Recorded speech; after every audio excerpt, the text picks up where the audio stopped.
into this. Now, again, for those of us who are older, if we would be going to a college where they started this, would we have not ripped this down, piece by piece, brick by brick? What is going on in this culture that so many female students from BU want to go into this? So that you can do this in the morning, and then the guys who's jerked off to it can sit next to you in class, maybe even the professor as well. Now, this is a story on the donkey punch. So you remember that article you read in the New York Times was upbeat? Let me tell you what's really in this.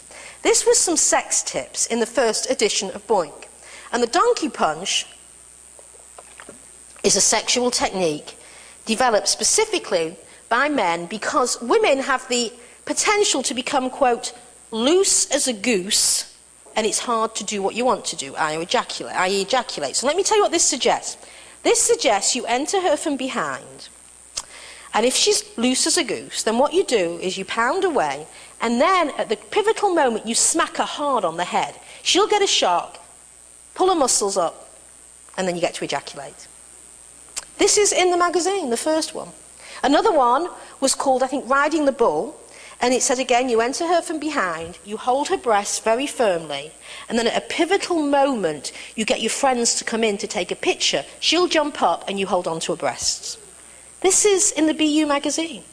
So this is not fun. This is about a magazine of how to sexually assault and rape women. And you see the New York Times, yet again, just goes and does this joke version of an article. Now, turn to the next one, please. What happens, in pornography, is ultimately what is the most sexually arousing are the younger women to children. So this is Pimp My Black Teen, which of course trades on all the vile stereotypes that black women are not attractive and need to be turned out and improved by a pimp.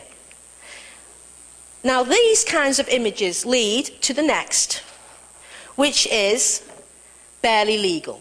Now Barely Legal is run by Hustler. It is one of Hustler's flagship websites. Barely Legal, I'm sure, uses women who are 18 and above because it is a very wealthy organisation. They're not going to put themselves at risk. However, they are young, they look young, their bodies are hairless, of course, which we also have to talk about what's going on with the removal of pubic hair in this country, and they're dressed often in school uniform. The tagline on this is from the homeroom to the bedroom. Now it goes from this to Chester the Molester, who was very well known in Hustler magazine, because what did Chester do? Chester went after a little girl. This was month in, month out in Hustler. The guy who drew this was the editor, Dwayne Tinsley. He was the editor of the cartoons. He went to prison in '92 on 6 cases of child sexual abuse. It was overturned, but while he was in prison, you know who took over it? Mrs. Dwayne Tinsley. And they had a 2-year-old. Next one. Cherry Poppers, probably the most vile set of videos made by Max Hardcore, which were instructional tapes to pedophiles on how to rape a child. It took the pedophile through, step by step by step. Now let me tell you about these images that are legal because they use 18 or over. What they do is they help the pedophile get ready. They help season the pedophile to eventually season the victim.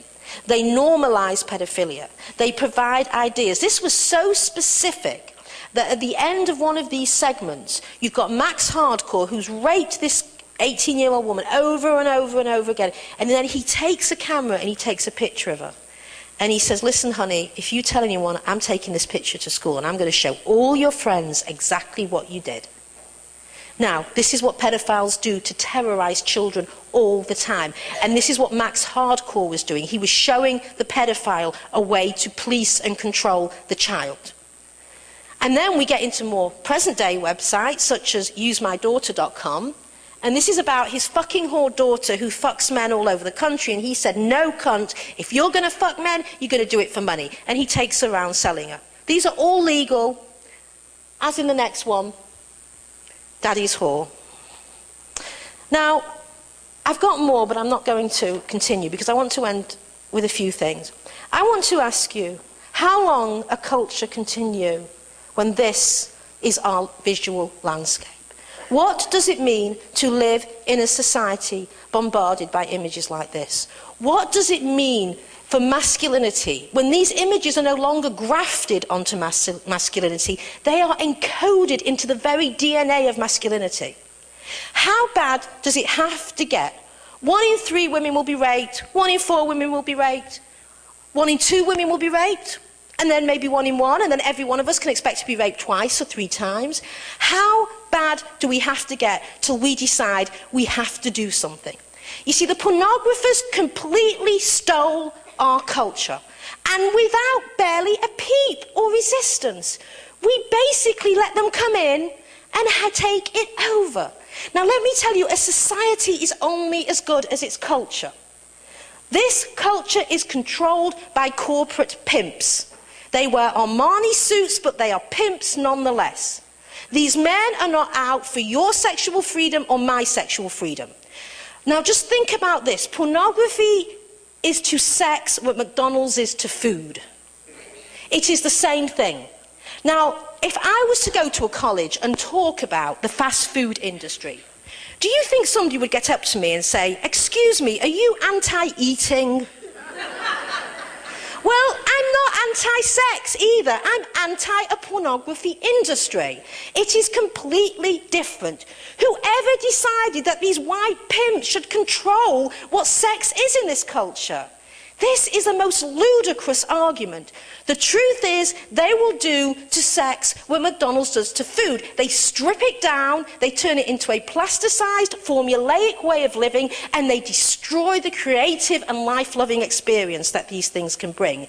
And then, if we stand up to them, we are being demonized in an increasingly capitulating feminist movement. We are mocked out there. The media never even come to us anymore. How many of us ever are on the shows anymore? We have been basically closed out, which is why we have this conference, because we have to bring together people who feel like we do.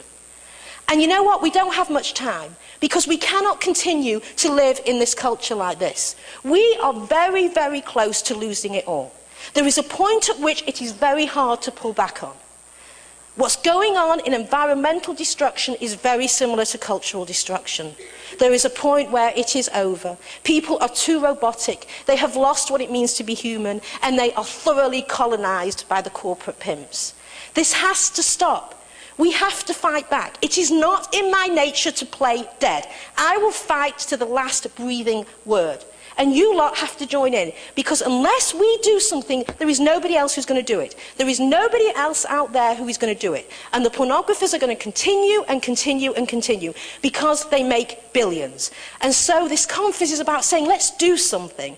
Let's start something. Tomorrow, each one of you will get in your hands a 50-minute presentation and 110 slides. We will train you. We will show you how to do it. We're going to have trainings twice a year all over the country. We have to start a movement. Many of us over the age of 30 started this because of the anti-pornography slideshow. That day I saw the anti-pornography slideshow, 20 years ago, my life changed. That was it. There was no movement from that. Once I saw that hustler, it was over. Changed my doctorate topic, changed my life, and I am tethered to this thing for the rest of my life, and it was those images that did it.